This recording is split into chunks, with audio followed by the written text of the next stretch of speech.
"You're gonna rot in a concrete box for the rest of your miserable life, boy," Officer Mitchell spat, pressing the heavy, cold steel of his flashlight against the back of the suspect's neck.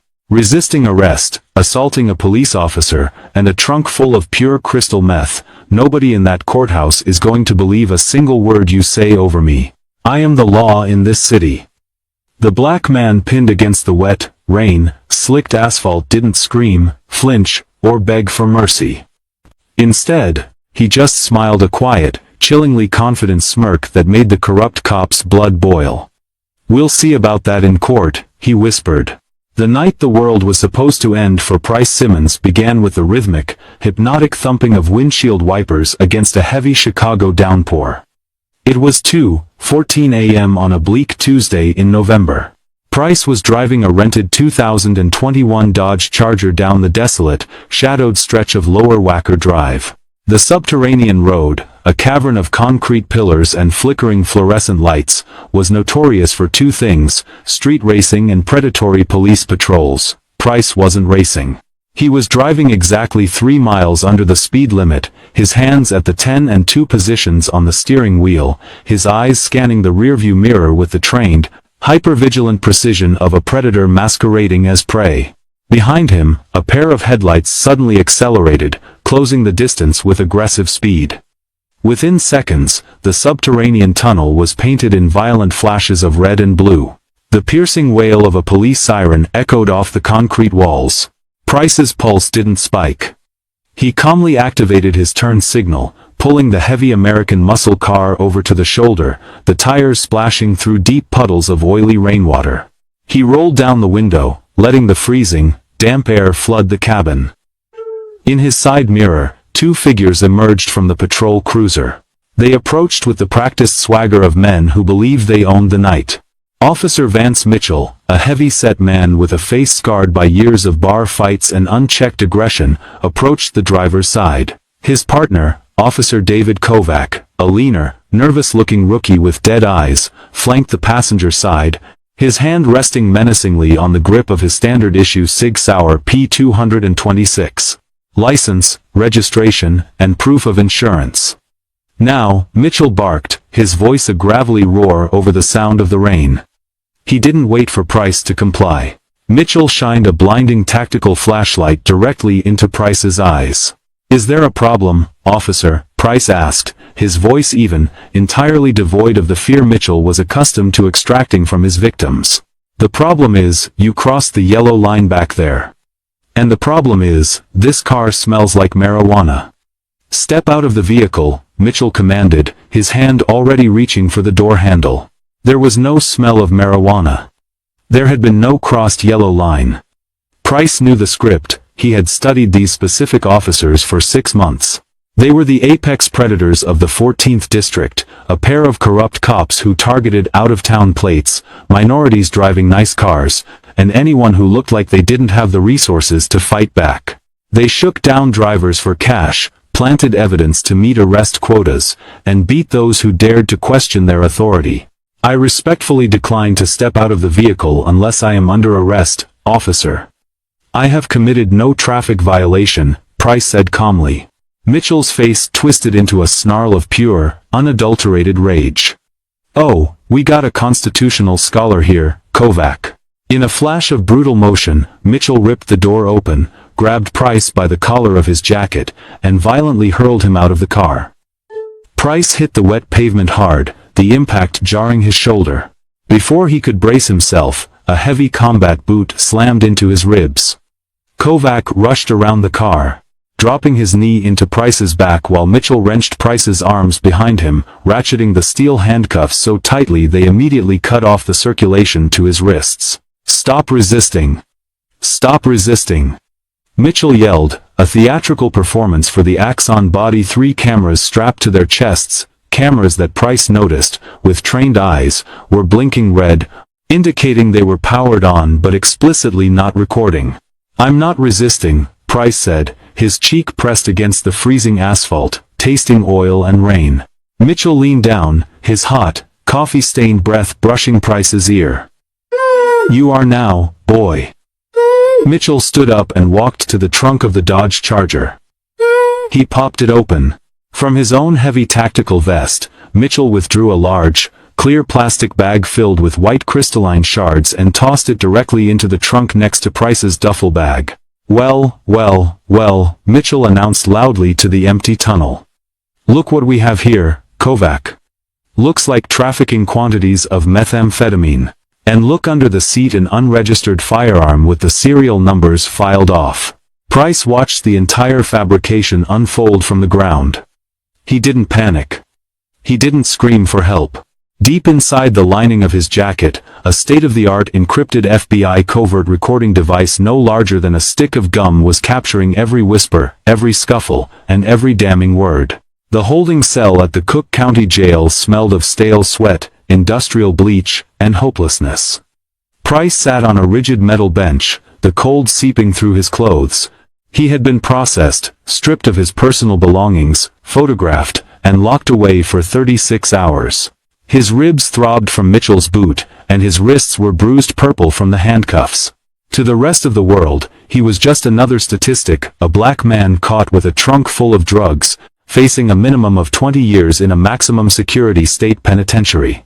The heavy iron door groaned open, and a tired-looking corrections officer barked, "Simmons, your lawyer is here." Price was led into a stark, windowless consultation room bisected by a thick pane of smudged plexiglass. Sitting on the other side was Brianna Walker. To the casual observer, Brianna looked like an overworked, underpaid public defender.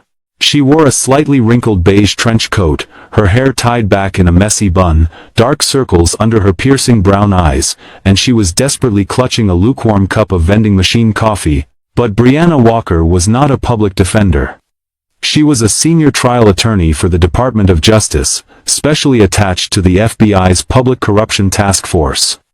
And she was brilliant. Price picked up the plastic telephone receiver. Brianna picked up hers. "You look terrible, Mr. Simmons," Brianna said, her voice laced with a subtle, sharp edge of professional amusement. "Mitchell has a heavy foot," Price replied, wincing slightly as he adjusted his posture. "Did we get it?" Brianna's demeanor shifted instantly from tired lawyer to apex legal predator. She opened her battered leather briefcase and pulled out a manila folder, shielding it from the camera mounted in the corner of the room. "We got it all, Price. The audio is crystal clear. Mitchell's little monologue about planting the meth, the sound of the bag hitting the trunk lining, the physical assault. The tech boys at Quantico enhanced the background noise. We can even hear the click of Kovac's safety coming off. It's perfect. What about their official report?" Price asked. "A masterpiece of creative fiction," Brianna whispered, leaning closer to the glass. "They claim you were driving erratically, nearly hit a pedestrian in Lower Wacker, at 2 a.m., mind you, and when they pulled you over, you became combative. They claim they smelled marijuana, initiating a probable cause search, which led to the discovery of the meth and a stolen Glock 19. Mitchell is slated to be the star witness for the prosecution. They've fast-tracked the preliminary hearing. They want to bury you quickly." Price smiled, the same cold smile he had given Mitchell on the wet pavement. "They think I'm a nobody. A ghost with no family, no money, and a fake background they barely dug into. They are going to lie under oath." "That is exactly the plan," Brianna said, her eyes flashing with dangerous anticipation. "The state's attorney prosecuting this case is Richard Vance. He's ambitious, arrogant, and he rarely questions arrests made by heroes like Mitchell. Vance is going to put Mitchell on the stand. I am going to cross-examine him. I am going to let him dig the hole so deep, so completely, that not even the police union can pull him out. And then, Price interrupted softly, "I take the stand." "Exactly," Brianna nodded. "You maintain your cover until the absolute last second. Let them present their fake evidence, let them perjure themselves beyond a shadow of a doubt. We aren't just going after a bad traffic stop, Price. We are bringing down the entire corrupt ecosystem of the 14th District. When you drop the hammer, I want the shockwave to shatter the windows of City Hall." Price hung up the phone and stood up. For the first time in 2 days, his ribs didn't hurt quite as much. The trap was set. The bait had been swallowed whole. Now, all they had to do was reel the monsters in. The George N. Layton Criminal Court building was a monolithic structure of pale stone and heavy oak, a place where freedom was routinely traded like a cheap commodity. Courtroom 402 was packed. The air was thick with tension, the smell of cheap cologne, and the low hum of nervous whispers. The prosecution had invited several off-duty officers to pack the gallery, a blatant show of blue-wall intimidation designed to rattle the defense.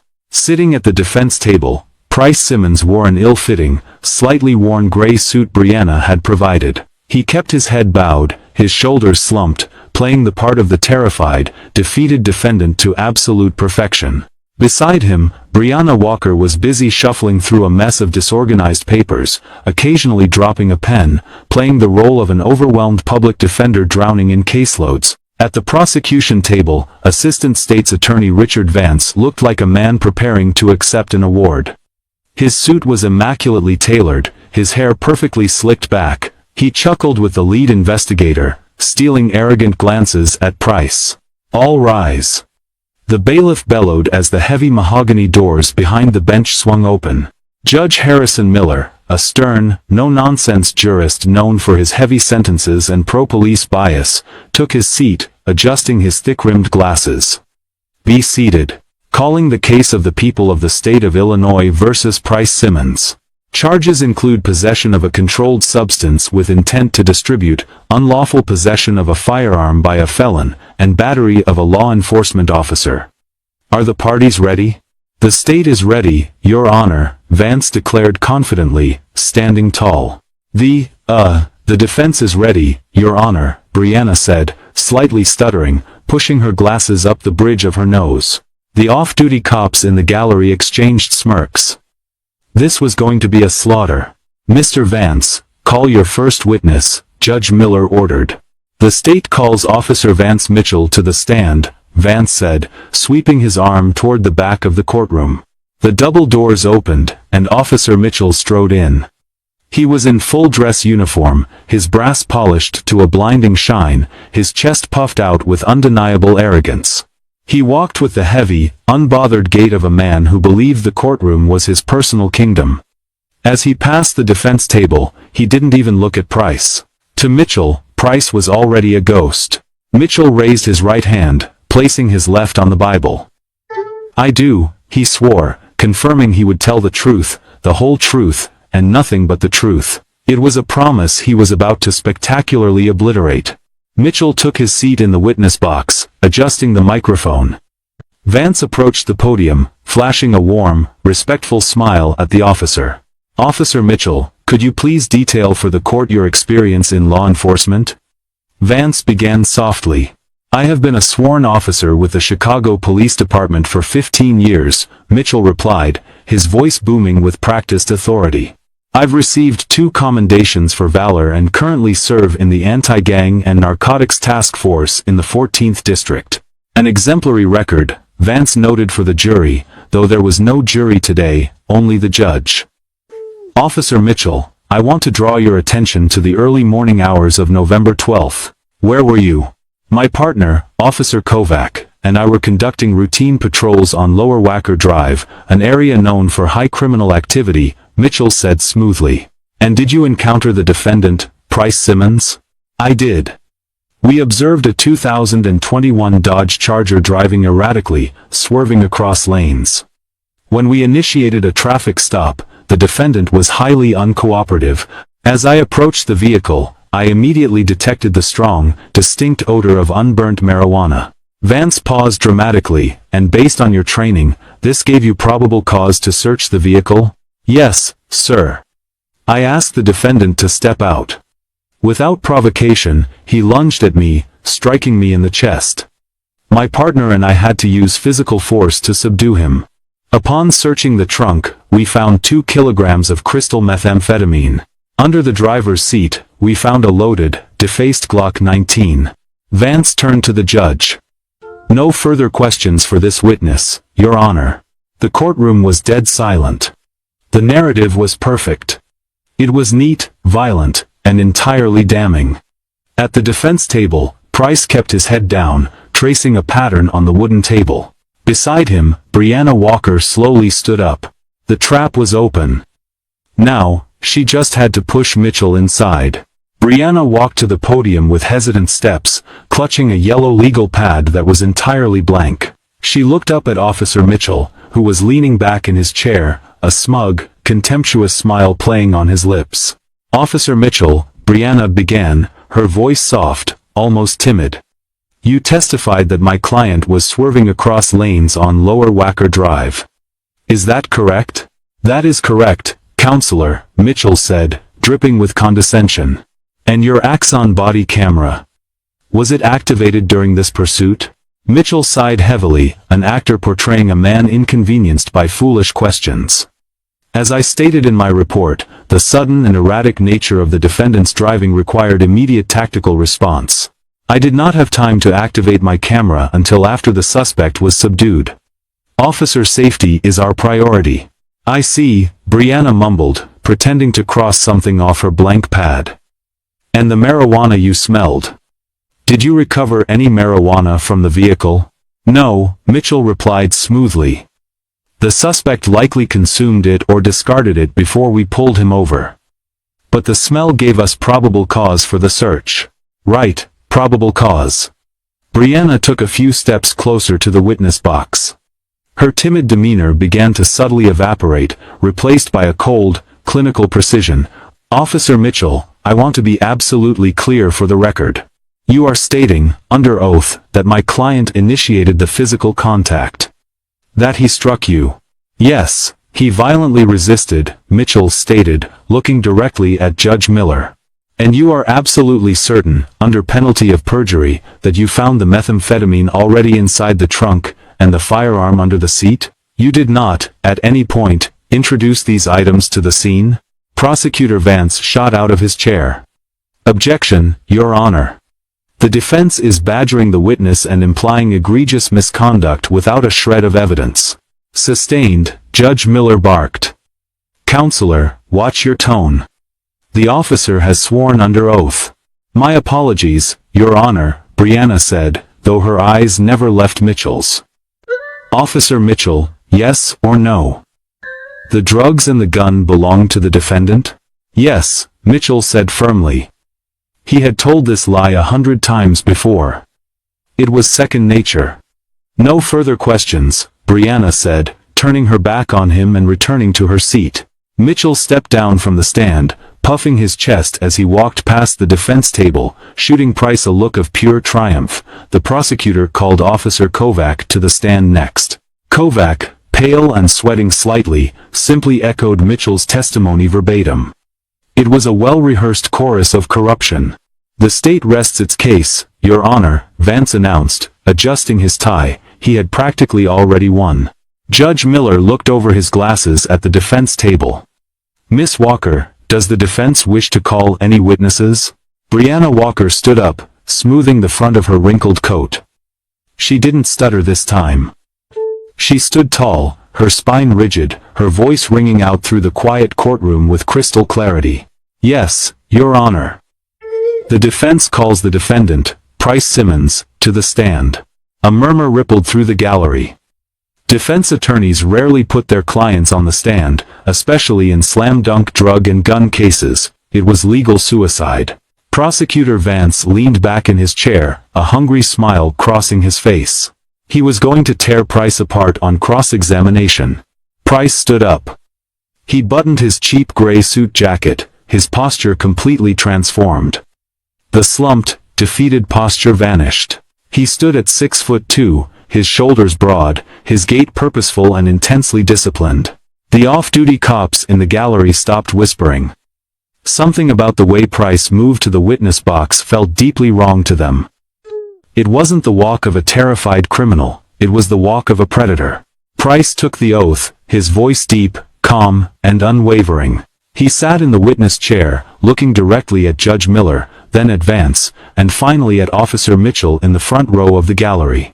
The air in courtroom 402 suddenly felt dangerously thin. Brianna approached the podium. The timid public defender act was entirely gone. She moved like a striking viper. "Mr. Simmons," Brianna began, her voice commanding the entire room. "Let's skip the preamble. On the night of November 12th, did you possess 2 kilograms of methamphetamine? I did not, Price answered, his voice echoing off the mahogany walls. Did you possess an unregistered, defaced Glock 19? I did not. Did you strike Officer Mitchell or resist arrest in any capacity? I did not. I fully complied with all verbal commands until I was violently dragged from my vehicle and assaulted. Prosecutor Vance stood up, scoffing audibly. Objection, Your Honor. Self-serving narrative contrary to established testimony. Overruled, Judge Miller said, though he was frowning deeply at Price. The defendant has the right to testify to his version of events. Proceed, Miss Walker. Brianna leaned on the podium. Mr. Simmons, if the drugs and the gun were not yours, how did they end up in your vehicle? Price turned his gaze directly toward Officer Mitchell, who was sitting with his arms crossed, glaring back. Officer Mitchell removed the methamphetamine from his tactical vest and threw it into my trunk while I was pinned to the ground by Officer Kovac. The firearm was planted under the seat by Officer Kovac moments later. The courtroom erupted. Several police officers in the gallery stood up in outrage. Prosecutor Vance was shouting objections. Order. Order in my court. Judge Miller slammed his gavel repeatedly until the room fell into a tense, hostile silence. Mr.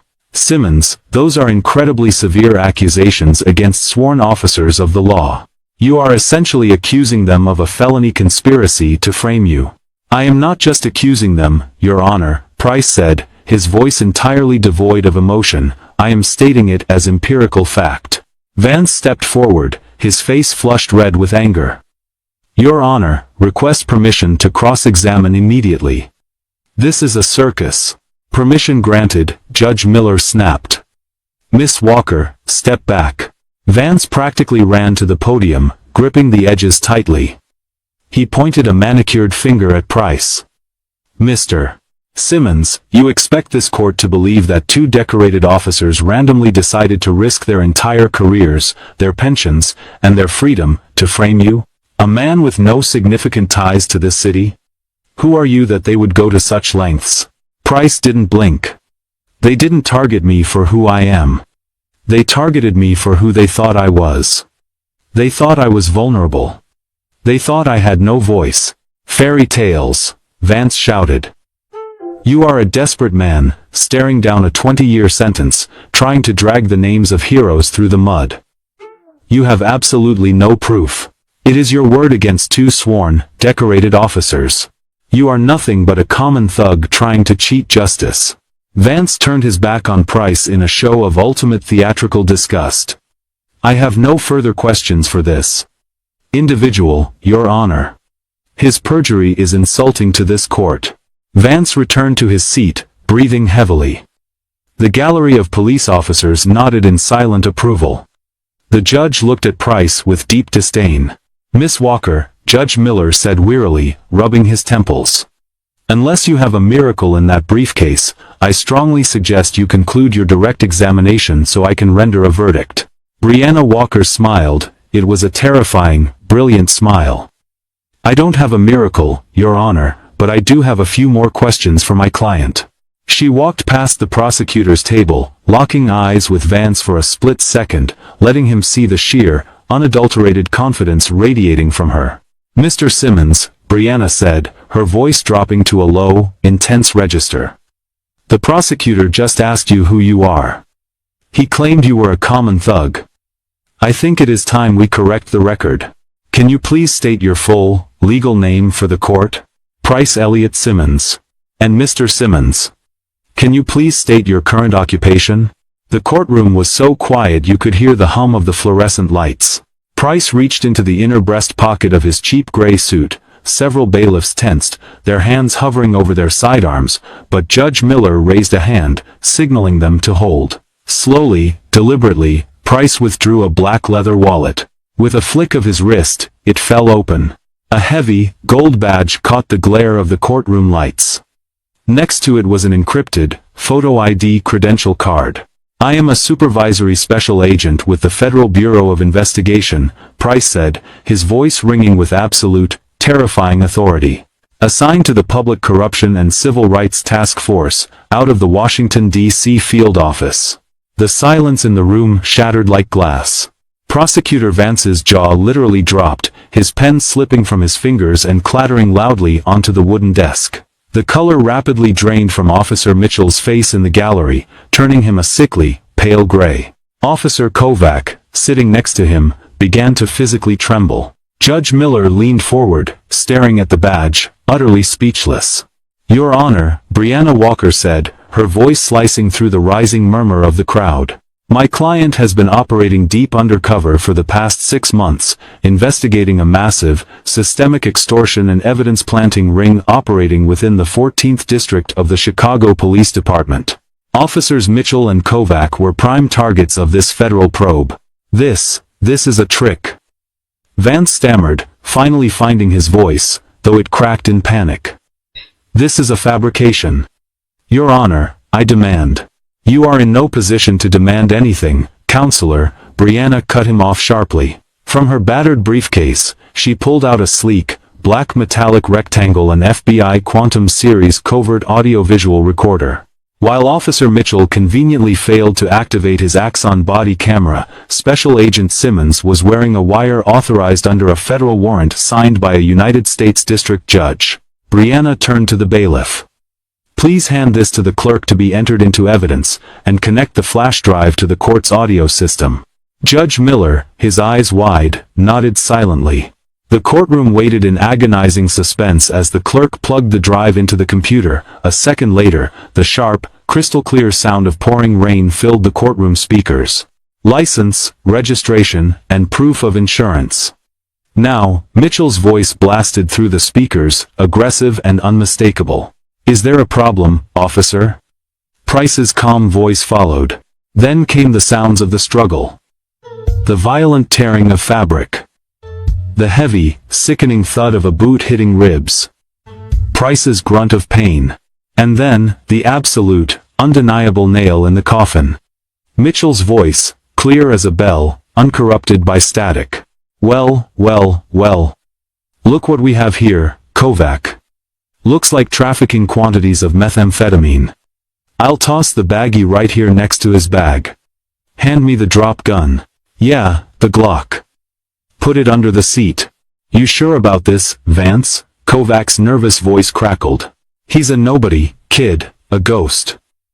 You want to make detective or not? Nobody is going to believe a word he says over me. I am the law in this city. The audio cut to static. The recording ended. The silence that followed was suffocating. The air had been sucked out of the room. The off-duty police officers in the gallery were staring at the floor, refusing to look at Mitchell. Prosecutor Vance looked like he was going to be physically sick. He slowly sat down, putting his head in his hands. His career was over for pushing this case without vetting his officers. On the stand, Special Agent Price Simmons looked at Mitchell.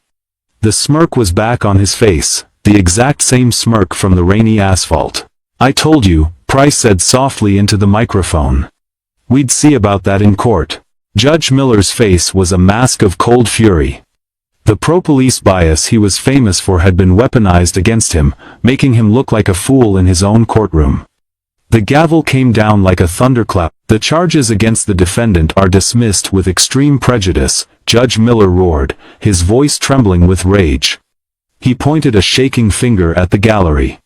Bailiffs. Lock the doors. Do not let anyone leave this courtroom. Before the courtroom bailiffs could even move, the heavy mahogany double doors at the back of the room were shoved violently open. A dozen men and women wearing tactical vests emblazoned with massive yellow letters FBI flooded into the center aisle.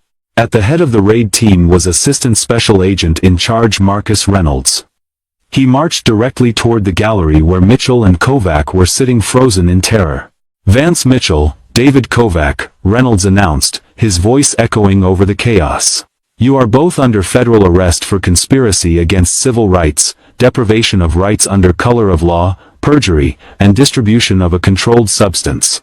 Stand up and put your hands behind your backs. Mitchell tried to stand, his knees buckling. This is entrapment. He shouted weakly, but there was no fight left in him.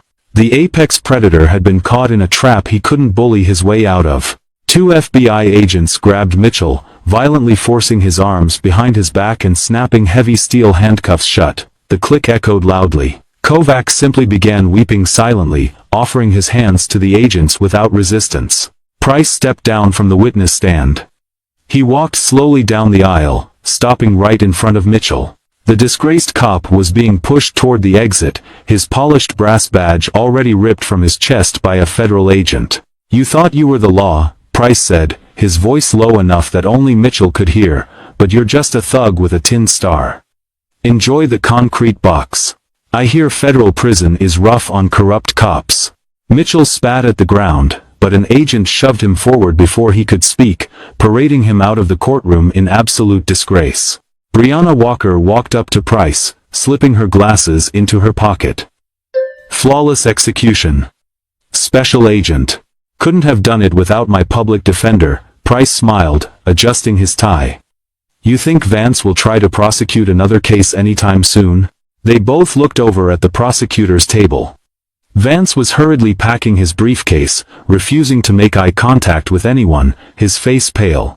The judge was aggressively yelling at the lead police investigator, demanding immediate internal affairs audits of every single arrest Mitchell had made in the last 10 years. Hundreds of innocent people were about to have their convictions overturned. The dominoes were falling.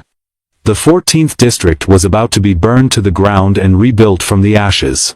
Price and Brianna walked out of courtroom 402, stepping past the chaos, past the shocked reporters who were just getting word of the explosive federal sting, and out into the crisp, clean Chicago afternoon. The rain had finally stopped. The sun was breaking through the clouds, reflecting off the wet pavement. Justice had been delayed, corrupted, and buried. But it had not been denied. Hard karma had finally come calling, and it brought the feds with it. Wow, what an incredible journey.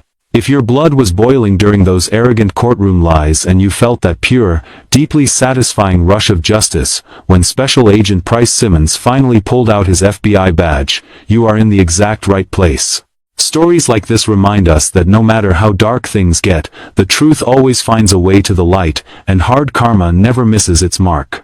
Did you expect Brianna Walker to be a federal prosecutor in on the sting, or did that massive courtroom twist catch you completely off guard? Let me know your absolute favorite moment down in the comments below. If you want more intense, true-to-life drama stories, explosive courtroom revenge, and tales of sweet, satisfying justice, make sure you